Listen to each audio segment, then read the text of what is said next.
Okay, in this video, I'm going to be talking about some NFL players who absolutely lost their minds. And I'm not joking at all, I swear. These players went so far off the rails so fast that I can't even describe it to you. And all of these players were all well-respected, amazing NFL players in their own regard at one point, and fell from grace so fast and so quickly that no one ever noticed.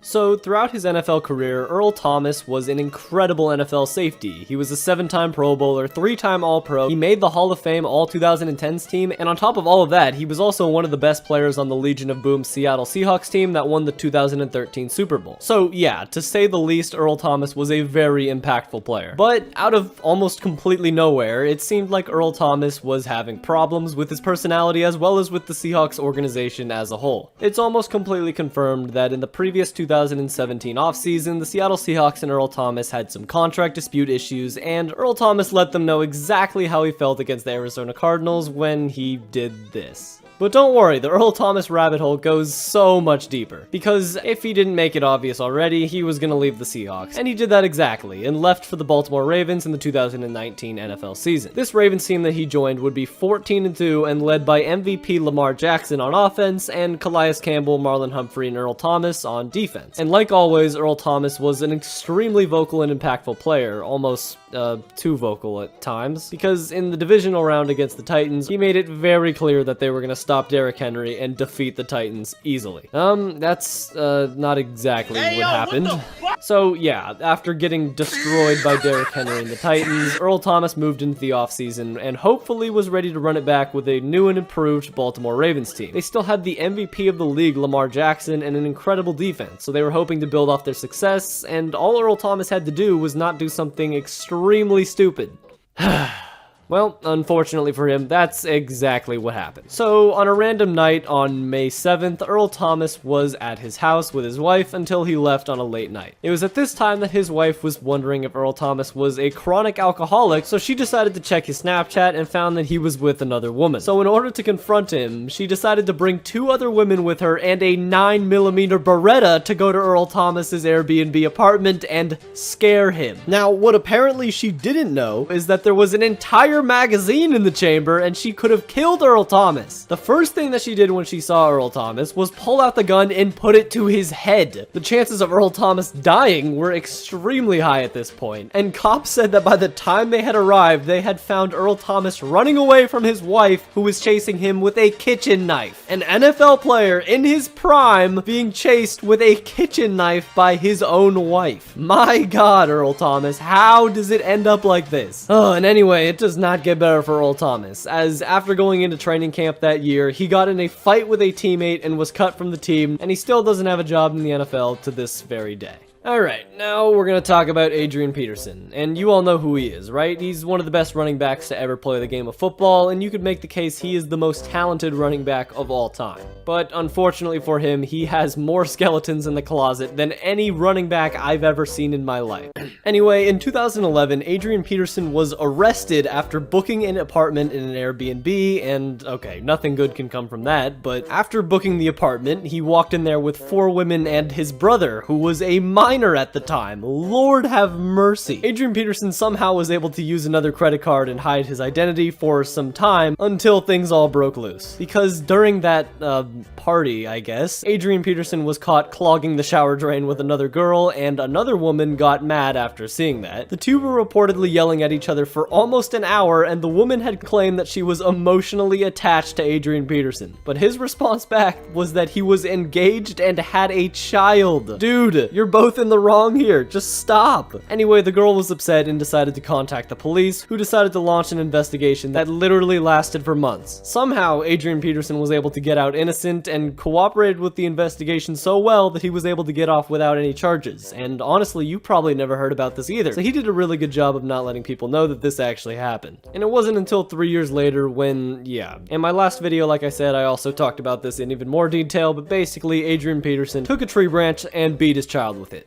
Yeah, not great stuff. But what was so impressive during this entire time, as through all of these scandals, Adrian Peterson was still the best running back in the entire NFL, even winning the MVP in 2012. But it was after his 2015 season where he made first team All-Pro that he then fell off completely. He only played 3 games in 2016, and after suffering a plethora of injuries, was never the same player again, and slowly fizzled out of the league. Except, that is not what happened. Because just 2 months ago, Adrian Peterson was involved and arrested in a domestic violence dispute. Literally 2 months ago as the recording of this video, he was caught on an airplane after screaming at his wife and scratching her with her wedding ring. Dude, why? He was arrested and put on a $50,000 bail, and he was released that same afternoon. But like, still, dude, how does this keep happening? And as of right now, he's still a free agent, and with all the baggage that he carries with little production, it's looking like his chances in the NFL just might be over forever.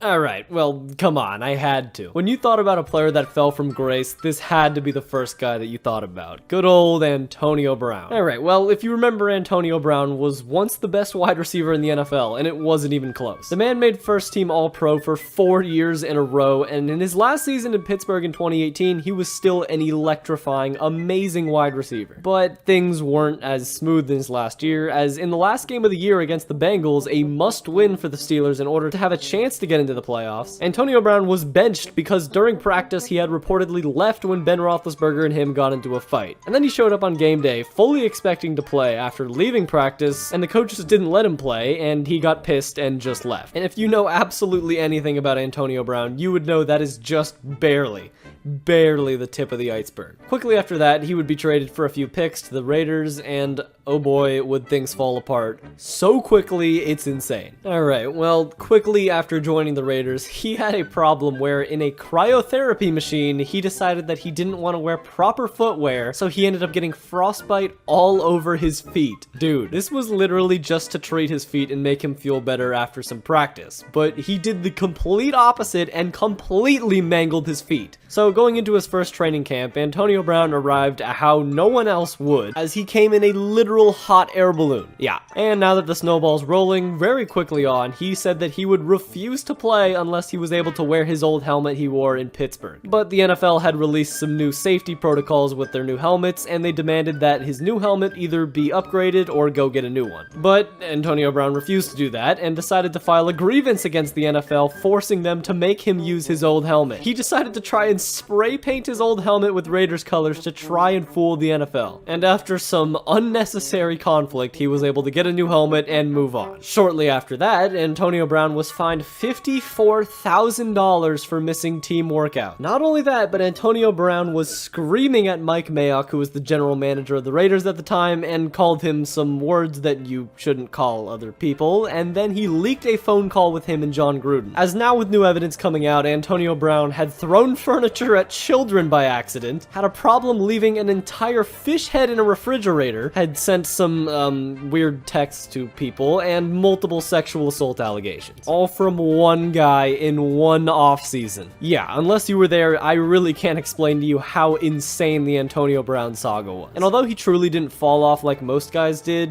until this past season, when he did this, literally taking off his clothes in the middle of an NFL game and leaving, and has not seen an NFL field since then. And although given his immense talent, absolutely no team can take on the baggage that Antonio Brown brings to your locker room. Okay, well, if you're not familiar with this man, this is Aldon Smith, and he was one of the best young football players to ever play in the NFL. As in his first 2 years, he racked up 33.5 sacks. That is absolutely wild. He was literally one of the best football players in the entire NFL for 4 years, and was looking to have a Hall of Fame career at the very least. But early on in his career, he had some smaller issues and some absolutely wild issues that no one else has ever had since. So in his second year in the league in 2012, he was arrested on a DUI charge. Just a DUI charge, you know, not really much there, just driving drunk. And then a couple months later, Aldon Smith was stabbed twice while trying to break up a fight during a party at his home, and 2 other people ended up suffering gunshot wounds. Like, what? At your own home? Okay, whatever. Then, a couple months later, Aldon Smith was arrested again on suspicion of a DUI and marijuana charge as he got in a car accident. Yeah.